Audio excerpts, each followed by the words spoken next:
మీ business ఏదైనా మీ ఊర్లో promotion చేయాలంటే అది సుమన్ టీవీతోనే సాధ్యం. ఇప్పుడే సంప్రదించండి.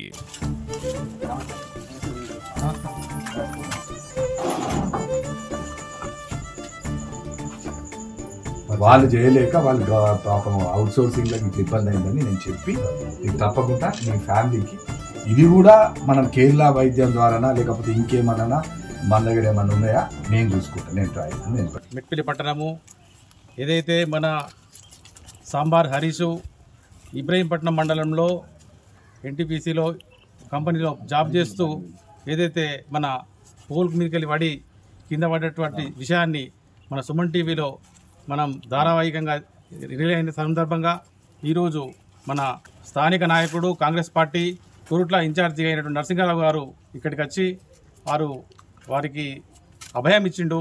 ఇప్పుడు వారిని అడిగి తెలుసుకుందాం మనం. ఏదైతే జరిగినటువంటి విషయాన్ని వారు ఆ ఇంటి వాళ్ళ కుటుంబ సభ్యులకు కానీ మరి వాళ్ళ యొక్క అబ్బాయి కానీ అభయం ఇచ్చి వారిని ఆదుకుంటారని చెప్పినటువంటి విషయాన్ని గురించి మనం ఒకసారి అడిగి తెలుసుకున్న ప్రయత్నం చేద్దాం. సాంబారి హరీష్ అని మెట్పల్లి పట్టణంలో నివసిస్తాడు. అతనికి వేమ్లకుర్తిలో సబ్స్టేషన్లో ఆపరేటర్ అవుట్సోర్సింగ్ ఉద్యోగం రావడం జరిగింది. మరి సాయంత్రం పూట డ్యూటీ దిగిన తర్వాత ఎలక్ట్రిసిటీ డిపార్ట్మెంట్లో పనిచేస్తున్న అక్కడ ఏఈ కానివ్వండి, ఇద్దరు లైన్మెన్లు బర్దీపూర్ ఇబ్రాహీంపట్నం మండలానికి చెందిన బర్దీపూర్ కురుట్ల నియోజకవర్గంలో ఆ గ్రామానికి డ్యూటీ దిగిన తర్వాత ఆ గ్రామంలో ఎలక్ట్రిసిటీ సమస్య వస్తే ఈ బాబుని తీసుకెళ్ళి మరి లైన్మెన్ చేసే పని ఇతనితోటి మరి పోల్ ఎక్కించి మరి ఆ సమస్య ఏందో తెలుసుకునేందుకు మరి అన్నీ బంద్ చేసి ఎక్కడ కూడా కరెంట్ లేకుండా చూసుకునే బాధ్యత కూడా మరి అక్కడ సంబంధిత ఏఈను అక్కడ లైన్మెన్ ఉండేది. కానీ ఇతన్ని తీసుకెళ్ళి, ఎందుకంటే ఈయన కొంత ఈ ఎలక్ట్రిసిటీ మీద ఎక్కువ అవగాహన ఉండే మంచి పనివంతుడు యువకుడు, 30 సంవత్సరాలు, పాపం 6 నెలలు అయితే మరి దీంట్లో పర్మనెంట్ అయ్యే వ్యక్తి ఉండే. మరి దాదాపు 30,000 రూపాయల శాలరీ కూడా వచ్చేది ఉండే. అలాంటిది వీళ్ళు తీసుకెళ్ళి పైకి తీసుకెళ్ళిండ్రు. ఆ పోలు ఎలక్ట్రిసిటీ పోల్ ఎక్కిన తర్వాత షాక్ తగిలి కింద పడిపోవడం జరిగింది. దాదాపు ఆల్మోస్ట్ మరణించే సమయంలో హాస్పిటల్లో తీసుకెళ్ళి మన రేణి హాస్పిటల్ కరీంనగర్ తీసుకెళ్ళడం జరిగింది. తక్షణమే ఇక్కడ మెట్పల్లిలో మళ్ళీ చికిత్స చేయలేమంటే అక్కడ తీసుకెళ్ళిండ్రు. కానీ అక్కడికి కూడా దాదాపు నెల రోజులు ప్రయత్నం చేస్తే ఆయన ప్రాణంతో బతికింది. కానీ కింది నుంచి వెళ్ళి మొత్తం స్పర్శ లేకుండా పోయింది. కింది భాగం అంతా కూడా ఎలాంటి స్పర్శ లేదు. ఇక్కడ నుంచి వెళ్ళి ఈ ప్రాంతం వరకే స్పర్శ రావడం, మోషన్ పోయేది కూడా పాపం తెలుస్తలేదు. చిన్న భార్య, చదువుకున్నది, ఎడ్యుకేటెడ్ ఈ అమ్మాయి, ఒక చిన్న కూతురు ఉన్నది. సరే, ఎలక్ట్రిసిటీ డిపార్ట్మెంట్ వాళ్ళు ఏదైతే అక్కడ జరిగిన ఎక్స్పెండిచర్ను వాళ్ళు భరించడం 11 లక్షల రూపాయలు కూడా ఖర్చు అయితే ఎలక్ట్రిసిటీ డిపార్ట్మెంట్ వాళ్ళు భరించారు. సంతోషం. కానీ ఇక్కడ వారి జీవితం మరి దాదాపు 30 ఏళ్ళ వయసు అంటే ఇయ్యలటి పరిస్థితిలో ఈ లైఫ్ స్పాన్ వలన ఆయన ఇంకో 50 సంవత్సరాలు జీవించేవాడు. అలాంటి వ్యక్తికి మరి అలా జీవనోపాధి లేకుండా కుటుంబంలో ఒక్కడే పనిచేసే వ్యక్తి కాబట్టి మేము ప్రభుత్వాన్ని కోరుతా ఉన్నా. నేను కూడా ఎలక్ట్రిసిటీ డిఈ గారిని మాట్లాడి మరి వారు అడిగితే వారి భార్య కూడా డిగ్రీ చేసింది కాబట్టి ఆ అమ్మాయికి ఉద్యోగం ఇప్పించి, అదేవిధంగా ఏదైతే ఏఈ గారు ఉన్నారో ఆ లైన్మెన్ల నుంచి మానవత్వ దృక్పథంతో కొంత డబ్బు కూడా వారు ఇవ్వాల్సిందిగా మేము కోరుతా ఉన్నాం. ఎందుకంటే వాళ్ళ పని వీరు చేసింది. ఆ రిపోర్టు కూడా ఇప్పుడే నాకు చెప్తా ఉన్నారు, ఏదో పిడుగుపడదు అని చెప్పి తప్పు రిపోర్ట్ రాసినారట. తప్పకుండా దాని మీద ఎంక్వైరీ పెట్టిస్తాం. ఆ ఏఈ గారిని, ఆ ఉన్న లైన్మెన్లను కూడా పిలిపించి మేము మాట్లాడతాం. ఇక్కడ దీన్ని ప్రభుత్వ దృష్టికి కూడా తీసుకెళ్తాం.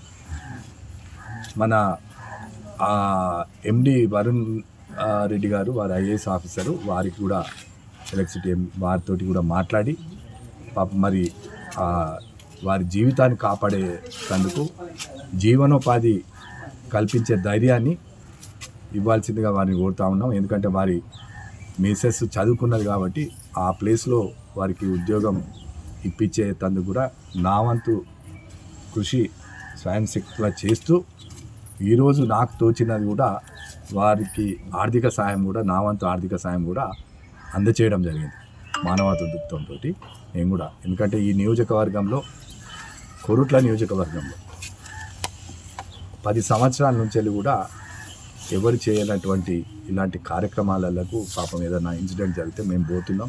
ప్రభుత్వ పరంగా ఎలా ఆదుకోవాలనో మేము ఆదుకుంటా ఉన్నాం. కాంగ్రెస్ ప్రభుత్వం వచ్చిన తర్వాత రేవంత్ రెడ్డి గారి నాయకత్వంలో ముఖ్యమంత్రి సహాయ నిధికి వెళ్ళి కూడా దాదాపు 21 నెలల్లో 4 కోట్ల రూపాయలు కూడా నేను కొరుట్ల నియోజకవర్గంలో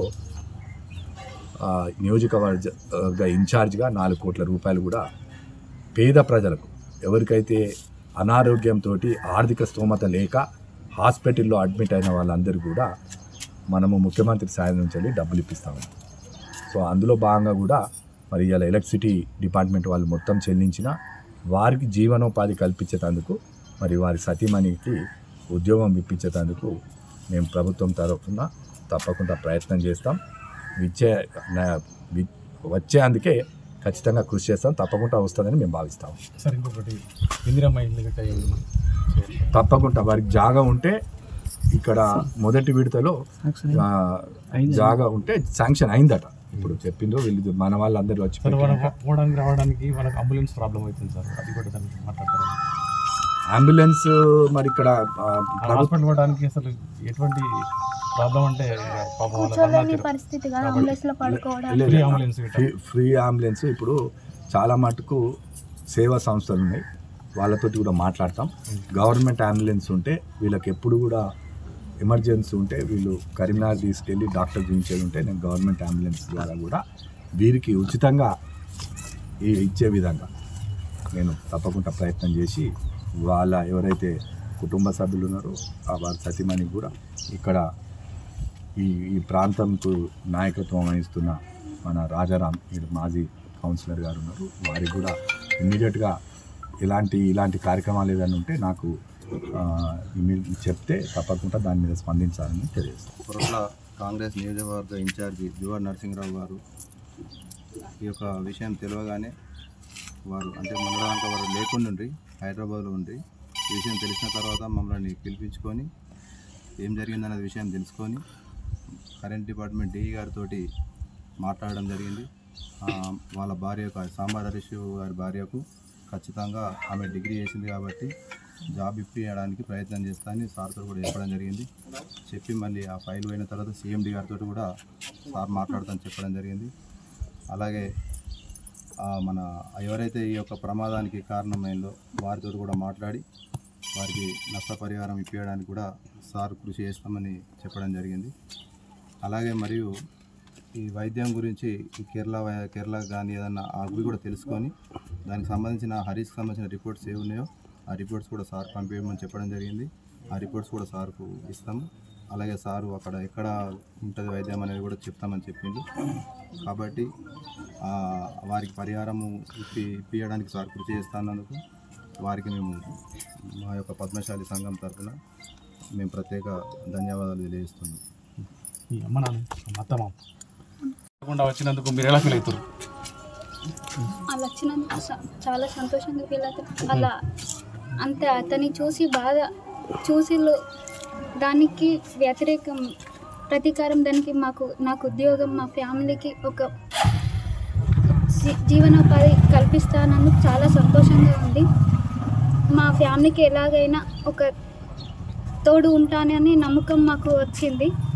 నరసింహారావు గారు ఉదార స్వభావంతో తనకు పత్రికల ద్వారా కానీ తన సుమన్ టీవీ ద్వారా కానీ ఈరోజు తెలుసుకొని ఇక్కడికి రావడం అనేది చాలా గొప్ప విషయము. ఎందుకంటే ఈ రోజులల్లో ఇటువంటి కార్యక్రమాలు చేసుకున్నా కానీ ఇటువంటి ఏదైతే మన అచానత స్థితిలో ఉన్నాడో ఆయన ఎటువంటి లేవలేని పరిస్థితిలో ఉన్నాడు. పద్మశాలి బిడ్డ, ఒక పద్మశాలి బిడ్డని ఆదుకోవడానికి ఉదార స్వభావంగా తన వంతు సాయం చేసినటువంటి నరసింగరావు గారిని ఇక్కడ ప్రజలు చాలా ధన్యవాదాలు తెలియజేస్తున్నారు.